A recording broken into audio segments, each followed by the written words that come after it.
दोस्तों ये कहानी उस समय की है जब हर जगह पर जंग छिड़ी हुई थी। इसी दौरान हम एक स्कूल में रहने वाली 7 लड़कियों को देखते हैं जो कि वहां पर बिल्कुल अकेली रहती थी। लेकिन इन लड़कियों की जिंदगी तब बदल जाती है जब उनमें से एक लड़की वहां पर एक आदमी को ले आती है। तो कहानी शुरू होती है और हमें 1861 का टाइम दिखाया जाता है। हम वर्जीनिया शहर को देखते हैं जहाँ पर इस समय सिविल वॉर चल रहा था। वहीं पर हम एक गर्ल्स स्कूल को देखते हैं जिसे मिस चमन चुस्की नाम की एक टीचर चलाती थी। हम देखते हैं कि 1864 तक सिविल वॉर चलने के कारण स्कूल के सभी स्टूडेंट्स और टीचर स्कूल से अपने घर जा चुके थे। लेकिन वहीं मिस चमन चुस्की और एक और टीचर मिस झपट्टा 5 लड़कियों के साथ अभी भी उस स्कूल में ही रह रही थी। इसके बाद हम गंजेड़ी नाम की एक लड़की को देखते हैं जो कि जंगल में सभी के डिनर के लिए मशरूम तोड़ने आई थी। लेकिन जब वो मशरूम तोड़ रही होती है तभी अचानक उसकी नजर एक आदमी पर पड़ती है जो कि घायल होकर एक पेड़ के नीचे बैठा हुआ था। अब उसको देखकर गंजेड़ी की फटकर 464 हो जाती है क्योंकि वो दुश्मन सेना से था। तभी वो आदमी बताता है कि मेरा नाम दगड़ू दलाल है और दुश्मन सेना ने मेरी दबाकर मारी है जिस वजह से मैं उनसे बचकर यहाँ पर छुपा हुआ हूँ। अब गंजेड़ी को दगड़ू दलाल की हालत देखकर उस पर तरस आ जाता है जिस वजह से वो उसे अपने साथ ले जाती है। लेकिन फिर स्कूल के पास आते ही दगड़ू दलाल बेहोश हो जाता है। अब उसे देखते ही स्कूल की सभी लड़कियां और टीचर वहां पर आ जाती हैं और उसे घेर कर खड़ी हो जाती हैं। अब उस आदमी को देखकर मिस चमन चुस्की गंजेड़ी को कहती है कि मैंने तो तुमको मशरूम लाने को भेजा था, तुम ये क्या उठा लाई। जिस पर गंजेड़ी कहती है कि ये वहां पर घायल पड़ा था इसलिए मैं इसकी मदद करने के लिए इसे अपने साथ ले आई। अब उस आदमी को देखकर सभी लड़कियां सोचने लगती हैं कि क्या इस आदमी की मदद करना ठीक होगा भी या नहीं, क्योंकि इस स्कूल में सभी लड़कियां रहती हैं और अगर एक बार भी इस आदमी का काला नाक जाग गया तो ये कुत्ते की तरह हमारे बिलों में जाने के लिए तड़पने लग जाएगा। लेकिन अब वो इस आदमी को मरने के लिए ऐसे छोड़ भी नहीं सकती थी, इसलिए वो सभी उसे उठाकर अंदर ले आती हैं। वो उसे ऊपर एक रूम में ले जाती हैं जहाँ पर मिस चमन चुस्की दगड़ू दलाल के घावों पर टाके लगाकर उस पर पट्टी कर देती हैं। इसके बाद वो उसे रूम में लॉक करके बाहर आती है और सभी स्टूडेंट से कहती हैं कि जब तक ये आदमी ठीक नहीं हो जाता हम इसकी सेवा करेंगे और फिर इसके ठीक होने के बाद हम इसे अपनी सेना के हवाले कर देंगे। लेकिन तब तक तुम छिनालों में से कोई भी इस आदमी के पास नहीं जाएगा। अब उसकी बात सुनकर सभी लड़कियां वहां से चली जाती हैं। लेकिन उनके जाते ही मिस चमन चुस्की चुपके से दगड़ू दलाल के कमरे में जाती हैं और उसकी पैंट उतारकर उसके घावों को साफ करने लगती है। अब दगड़ू दलाल का काला घोड़ा देखकर मिस चमन चुस्की गर्म होने लगती है, लेकिन फिर जैसे तैसे करके वो अपने आप को संभालती है। यहाँ पर चमन चुस्की को उसके घोड़े की सवारी करने का मन तो था, लेकिन फिर वो सोचती है कि छोड़ो यार, किसी की बेहोशी का फायदा नहीं उठाना चाहिए। तभी वहां से जाते वक्त मिस चमन चुस्की की नजर बाहर पड़ती है जहाँ पर एक सेना की टुकड़ी शहर पर गश्त लगाने आई हुई थी।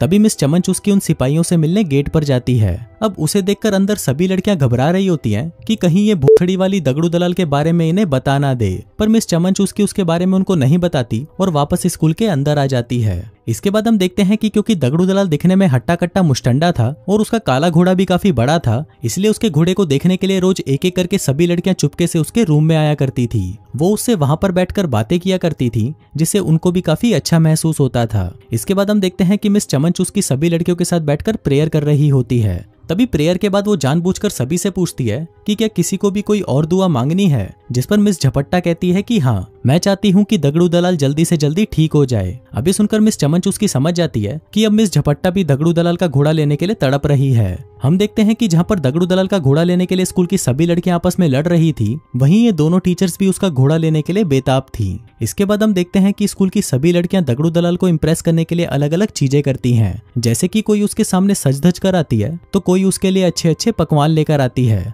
ताकि उनमें से किसी से तो दगड़ू दलाल इंप्रेस हो जाए और उन्हें वहीं पकड़कर घोड़ी बना दे। इसके बाद हम देखते हैं कि एक दिन मिस चमन चुस्की दगड़ू दलाल के रूम में आती है, जिसको देखकर दगड़ू दलाल समझ गया था कि मिस चमन चुस्की यहाँ की बॉस है और यहाँ पर उसी की चलती है और अगर मैं इसे पटा लेता हूँ तो मेरी चांदी हो जाएगी। अब दगड़ू दलाल मिस चमन चुस्की को इम्प्रेस करने की कोशिश में लग जाता है। उधर चमन चुस्की उससे बजवाने के लिए तैयार होने ही वाली थी कि तभी वो अपने आप को संभाल लेती है। इसी दौरान वहां पर फड़फड़ाती बिल्ली नाम की एक लड़की आती है और मिस चमन चुस्की से कहती है कि क्या मैं आपकी कोई हेल्प कर सकती हूँ, जिस पर मिस चमन चुस्की उसे कहती है कि बछड़ी की चली जा यहाँ से, मुझे पता है कि तू यहाँ पर क्या करने आई है। फिर इसके कुछ देर बाद मिस झपट्टा भी दगड़ू दलाल के रूम में आती है जहाँ पर वो हरामी उस पर भी ट्राई मारने लग जाता है।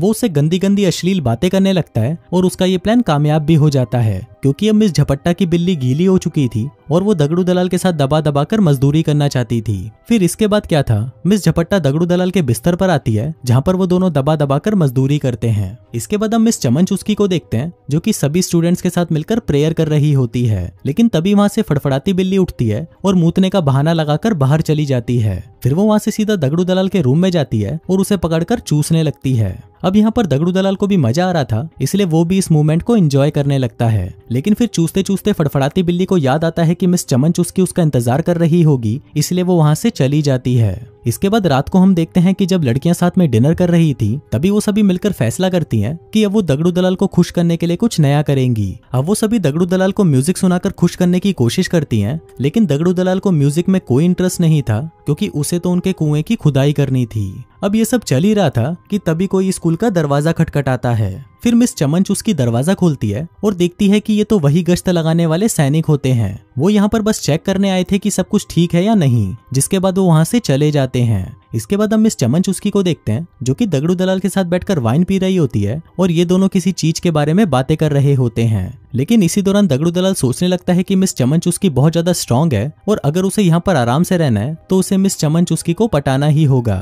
फिर अगले दिन हम देखते हैं कि दगड़ू दलाल वहाँ पर स्कूल की गार्डनिंग का काम करने लगता है, क्योंकि वो वहाँ से नहीं जाना चाहता था। अब भला वो यहाँ से क्यों ही जाएगा, क्योंकि जिस इंसान के पास गहरे कुओं की लाइन लगी हुई हो, वो इन सबको छोड़कर जंग में मरने क्यों जाएगा। उधर हम चमन चुस्की को देखते हैं, जिसकी नजर दगड़ू दलाल के जख्मों पर पड़ती है, जो कि अब ठीक हो चुके थे। अब क्योंकि वो बिल्कुल ठीक हो चुका था, तो वो यहाँ पर नहीं रह सकता था। लेकिन तभी दगड़ू दलाल मिस चमन चुस्की से कहता है कि वो यहाँ से नहीं जाना चाहता और वो यहाँ पर रहकर गार्डनर का काम करना चाहता है। लेकिन मिस चमन चुस्की उसे फिर से मना कर देती है और कहती है कि तुम यहाँ पर नहीं रह सकते। अभी सुनकर दगड़ू दलाल सोचता है कि उसे यहाँ पर रहने का कोई और जुगाड़ बिठाना होगा। जिसके बाद वो सीधा मिस झपट्टा के पास जाता है और उसे प्रपोज कर देता है। कहता है कि डार्लिंग, मैं तुमसे बहुत प्यार करता हूँ। अभी सुनकर मिस झपट्टा बहुत खुश होती है और वो दोनों वहीं पर ही एक दूसरे को चूसने लग जाते हैं। इसके बाद वो दोनों मजदूरी का कार्यक्रम करने ही वाले थे कि तभी वहां पर एक लड़की आ जाती है और इन दोनों का ये कार्यक्रम अधूरा ही रह जाता है। इसके बाद हम देखते हैं कि मिस चमन चुस्की दगड़ू दलाल को डिनर के लिए इनवाइट करती है, क्योंकि आज यहाँ पर उसकी आखिरी रात है और उसे कल यहाँ से निकाल दिया जाएगा। इसलिए आज रात वो सभी मिलकर जश्न मनाते हैं। फिर डिनर के बाद दगड़ू दलाल मिस झपट्टा के कान में कहता है कि मैं आज रात तुम्हारे रूम में आऊंगा और फिर हम दोनों साथ में पलंग तोड़ मजदूरी करेंगे। फिर उसी रात हम देखते हैं कि मिस झपट्टा अपने रूम में दगड़ू दलाल का इंतजार कर रही होती है। लेकिन इतना ही नहीं, दूसरी तरफ मिस चमन चुस्की भी अपने रूम में दगड़ू दलाल का इंतजार कर रही होती है, क्योंकि उसको भी लग रहा था कि आज रात को दगड़ू दलाल उसकी लेकर ही जाएगा। लेकिन फिर काफी देर बीतने के बाद भी दगड़ू दलाल नहीं आता। तभी मिस चमन चुस्की को नीचे जोरों की आवाज सुनाई देती है, तो वो अपने रूम से बाहर आकर देखती है कि ये आवाज तो दगड़ू दलाल के रूम से आ रही है। फिर मिस चमन चुस्की जैसे ही उसके रूम का दरवाजा खोलती है, तो वो देखती है कि दगड़ू दलाल ने फड़फड़ाती बिल्ली को घोड़ी बना रखा है और वो उसकी दबा दबा कर ले रहा है। अब ये देखकर मिस चमन चुस्की को बहुत गुस्सा आता है और वो दगड़ू दलाल को वहां से जाने को कहती है। दगड़ू दलाल कहता है कि मैं तो सिर्फ इसका बुखार चेक कर रहा था। चमन चुस्की कहती है कि हाँ बुखड़ी के गांड से बुखार कौन चेक करता है। जिसके बाद वो उसे सीढ़ियों से नीचे धक्का दे देती है।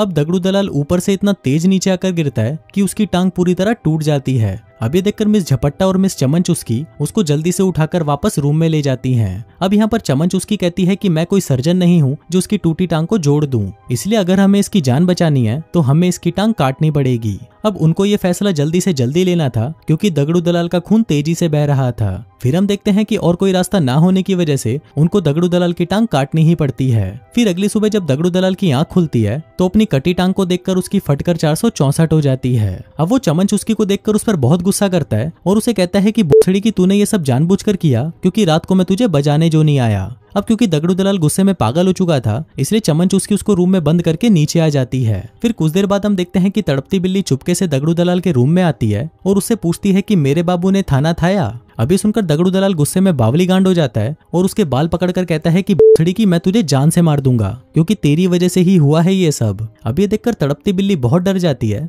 और नीचे आकर मिस चमन चुस्की से कहती है कि अब हम लोग यहाँ पर सेफ नहीं है, इसलिए अब हमें दगड़ू दलाल को आर्मी के हवाले करना ही होगा। लेकिन तभी वहां पर दगड़ू दलाल आ जाता है और उनको कहता है कि भुसड़ी वालों, अगर तुम लोगों ने मुझे फिर से रूम में बंद करने की कोशिश करी तो तुम लोग सोच भी नहीं सकते कि तुम्हारे साथ क्या होगा। अभी सुनते ही मिस चमन चुस्की तड़पती बिल्ली से कहती है कि तुम जल्दी से जाकर गेट पर नीला कपड़ा बांध दो, ताकि आर्मी वालों को पता चल जाए कि हम लोग मुसीबत में हैं। अब तड़पती बिल्ली जल्दी से जाकर गेट पर नीला कपड़ा बांध रही होती है कि तभी दगड़ू दलाल उसे देख लेता है, जिसके बाद वो सभी लड़कियों को गन पॉइंट पर ले लेता है। वो कहता है कि अगर तुमने फिर से ऐसा कुछ भी किया तो मैं तुम सभी को मार डालूंगा। जिसके बाद वो गुस्से में अपने रूम में चला जाता है। अब यहाँ मिस झपट्टा को लगता है कि शायद दगड़ू दलाल को मजदूरी की जरूरत है, इसलिए वो ऐसा कर रहा है। तो वो उसे चरम सुख देने के लिए उसके रूम में जाती है और उसके रूम को अंदर से लॉक कर देती है। उधर मिस चमन चुस्की उसे मना करती है और कहती है कि साली छिनाल ऐसा कुछ मत कर। लेकिन मिस झपट्टा की ठरक अब चरम सीमा पर पहुंची हुई थी, इसलिए वो दगड़ू दलाल के पास जाकर उससे लिपट जाती है। उधर दगड़ू दलाल को भी मजा आने लगा था, इसलिए वो भी उसके साथ दबा दबा कर मजदूरी करता है। अब ये सब देखकर मिस चमन चुस्की गुस्से में पागल हो चुकी थी और वो सोचने लगती है कि इस दगड़ू दलाल का खेल अब खत्म करना होगा। लेकिन इसी दौरान एक स्टूडेंट उसे कहती है कि हम दगड़ू दलाल के खाने में जहर मिला देते हैं। अब ये आइडिया मिस चमन चुस्की को भी सही लगता है। इसके बाद गंजेड़ी जंगल में जाती है और वहां से जहरीले मशरूमों को तोड़ लाती है। फिर उसी रात मिस चमन चुस्की दगड़ू दलाल को डिनर के लिए इनवाइट करती है, लेकिन यहाँ पर दगड़ू दलाल को शक था कि कुछ तो गड़बड़ है, इसलिए वो झपट्टा को भी वो मशरूम खाने को कहता है। लेकिन तभी एक लड़की कहती है कि नहीं, मिस झपट्टा को मशरूम से एलर्जी है। अब दगड़ू दलाल को उसकी बातों पर विश्वास हो जाता है और वो अकेला ही उन मशरूम्स को खा जाता है। फिर कुछ देर बाद हम देखते हैं कि जहरीला मशरूम खाने की वजह से वो तुरंत नीचे गिर जाता है और दम घुटने से उसकी मौत हो जाती है। इसके बाद ये लोग स्कूल के गेट पर नीला कपड़ा बांध देते हैं और दगड़ू दलाल की बॉडी को कफन से लपेटकर दरवाजे पर रख देते हैं ताकि आर्मी वाले आकर उसकी बॉडी को उठा ले जाएं। इसके बाद हम देखते हैं कि मिस झपट्टा बहुत ही दुखी हो रही होती है क्योंकि वो दगड़ू दलाल के साथ ही अपनी जिंदगी बिताना चाहती थी और वहीं बाकी सभी लड़कियों की प्यास अभी भी अधूरी ही रह जाती है। और इसी अधूरी प्यास के साथ ये कहानी यहीं खत्म हो जाती है।